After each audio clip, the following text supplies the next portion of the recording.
Rachel Zegler, who stars as Snow White, condemned Prince Charming as weird and a stalker, adding that she hates the original. The original cartoon came out in 1937, and very evidently so. Weird. Rachel Zegler does a massive backflip. She's gone from bagging the original story. If Disney wants to make more woke films that tank at the box office, they are more than welcome to do that, but maybe think of an original idea. The actress who stars in Disney's upcoming live-action Snow White film received blowback from conservatives. Rachel Zegler isn't just mad, she's furious. And when Disney decided to pull the trigger on yet another Snow White remake, they didn't just open a can of worms, they kicked over the entire nest. In a world where backlash echoes louder than applause, Rachel has officially reached her boiling point. If I'm going to stand there 18 hours in a dress of an iconic Disney princess, I deserve to be paid for every hour that it is streamed online, she snapped. If I'm going to stand there 18 hours in a dress of an iconic Disney princess, I deserve to be paid for every hour that it is streamed online. Lighting up the internet with a firestorm of support and criticism. But what exactly pushed her to this level of rage? And how did one of the most iconic fairy tales of all time end up at the center of Hollywood's biggest controversy? Let's rewind the chaos clock all the way back to October 2016. Disney, deep in their live-action reboot era, boldly announced that they were bringing Snow White and the Seven Dwarfs into the 21st century. Fans were intrigued.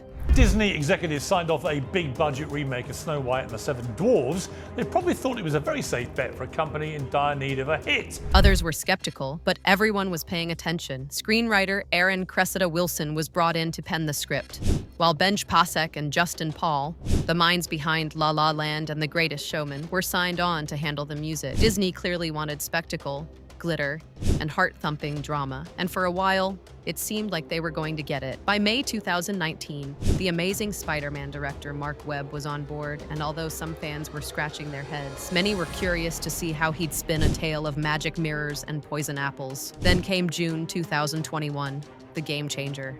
Rachel Zegler was cast as Snow White, and suddenly the internet exploded. Rachel Zegler plays Snow White. I got really emotional hearing everybody's reactions to it, which was really, really incredible. And so I feel very blessed to be a part of something that seems to be very important to a lot of people, including myself. The West Side Story breakout star was stepping into the famous gown, but not everyone was clapping. Some hailed it as a bold step forward, others not so much. By November 2021, Gal Gadot, Wonder Woman herself, was confirmed to play the Evil Queen. And let's be honest, who doesn't want to see Gal in a velvet cloak smirking into a cursed mirror? Her excitement was palpable. "You're not playing Snow White," she said. "You're playing the iconic Evil Queen." It sounded promising until things took a darker turn. In January 2022, Disney made another eyebrow-raising announcement: Prince Charming? Nowhere to be found. Instead, they introduced a brand new character named Jonathan, portrayed by Andrew Burnap, a sort of Robin Hood figure with no royal title. The fairy tale was being rewritten, but not everyone was thrilled. Then came March 2022. The forest set was ready, the cameras were rolling, and suddenly a fire broke out. Literal flames on set. Filming was delayed, and while no one was injured, the damage was already starting to show. Still, production soldiered on until July 2022. Grand sets, dramatic lighting, CGI everywhere. It looked like a visual spectacle in the making. But test screenings in 2024 brought everything crashing down. Viewers weren't impressed, prompting reshoots in June 2024. Now, the controversy train was fully off the rails. Peter Dinklage, known for his sharp wit and sharper opinions, slammed the portrayal of the Seven Dwarfs. "You're progressive in one way, but then you're still making that backward story about seven dwarfs living in a cave?" he questioned. Disney responded by rebranding them as magical creatures, replacing some roles with CGI, but that didn't fix things. Many in the dwarfism community were still upset, calling it a missed opportunity for real representation.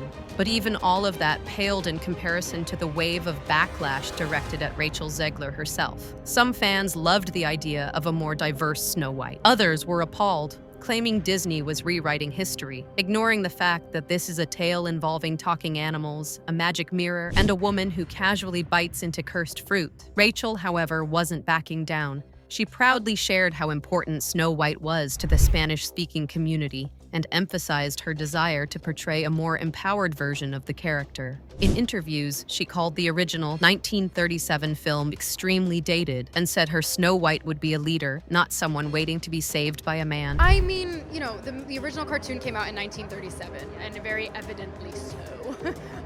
There's a big focus on her love story, with a guy who literally stalks her. Weird. Weird. Some fans found this empowering, while others felt it strayed too far from the story they love. Then things got political. In August 2024, the teaser trailer dropped, and the internet was split. While some were marveling at the CGI deer, others were criticizing the lack of dwarfs and questioning everything from costumes to casting. In the middle of this storm, Rachel posted "Free Palestine" on social media. Suddenly, all hell broke loose. Her post sparked instant backlash, especially since her co-star Gal Gadot had publicly voiced support for Israel. The divide between the two actresses became painfully public. Boycotts were threatened, comments flooded in, fan pages turned into battlegrounds.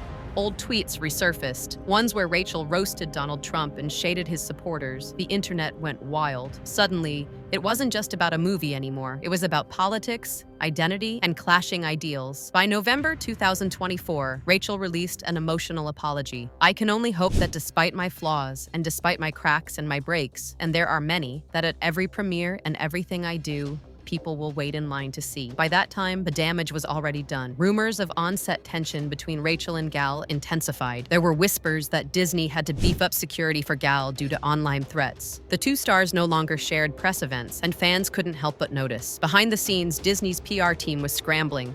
Trailers were edited, interviews were carefully rehearsed, social media posts were monitored like a ticking bomb. Red carpet events? Awkward. Energy? Office. And then came the grand premiere on March 21st, 2025. The numbers? A disaster. The film earned only $42.2 million during its opening weekend in the US, far below expectations. Overseas, it pulled in another $45.1 million. Globally, that meant just $87.3 million in its opening days. Compared to its massive $240 to $270 million production budget, not counting marketing, it was a catastrophe. As of early April, the total global gross stood at $147.2 million, meaning Disney was staring down a potential $115 million loss. Rachel stood by her work. The highly anticipated Tangled adaptation was shelved indefinitely. Disney decided to wait and see how Lilo and Stitch and Moana performed before taking more risks. Meanwhile, Moana live action is slated for July 2026. Catherine Laga takes on the titular role, and Dwayne "The Rock" Johnson returns as Maui. Directed by Thomas Kail and featuring music by Lin-Manuel Miranda, this one has to succeed. Is Disney pushing progress or just pushing button? And can their future live-action films survive the fallout? Let us know in the comments.